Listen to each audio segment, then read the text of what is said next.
Hi guys, so 6:29 AM na. Maglilibro tayo dito sa Green Tesla. So, may 880 na ako. Try natin, ibigay na natin kung mabilis kasi nakapabilo. 880.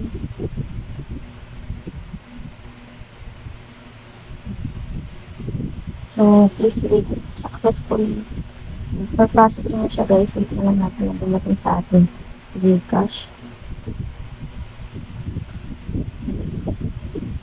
Hindi natin ko mabilis kasi naman sabi ko.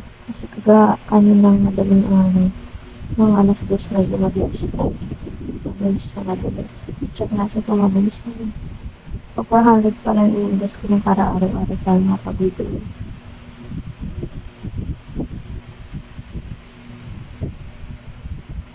Processing pa rin, hindi na natin dumating. Hi guys, so 6:30 AM na. Try natin mag-withdraw dito sa Tesla app ng color, yung Tesla app red, you know? Kasi may green Tesla app. So try natin withdraw dito na lang natin. Check ko lang mag-check.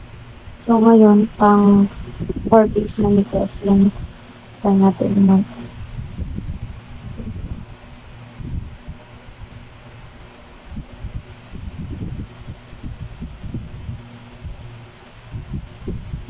So then guys, in progress na siya.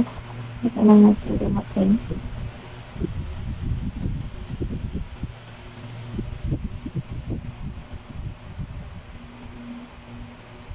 So ito po yung mga products ko na. 260 pesos per day. So ayan na nga guys, 6:33 AM. So nag-withdraw ako mga 2 minutes bago pumasok sa aking Gcash. You have received 704 pesos. Then sa Tesla Red naman po, you have received 164 pesos. Ano din po kasi ako dito, nag-withdraw din ako sa Tesla Red. So paying pa rin po till now si Tesla Red. Pang 4 days na niya ngayon. Tapos si Tesla Green pang 2 days na ngayon, paying pa rin po. No?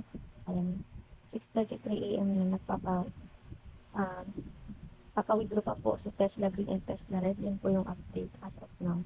So yun guys, paying na paying po sila.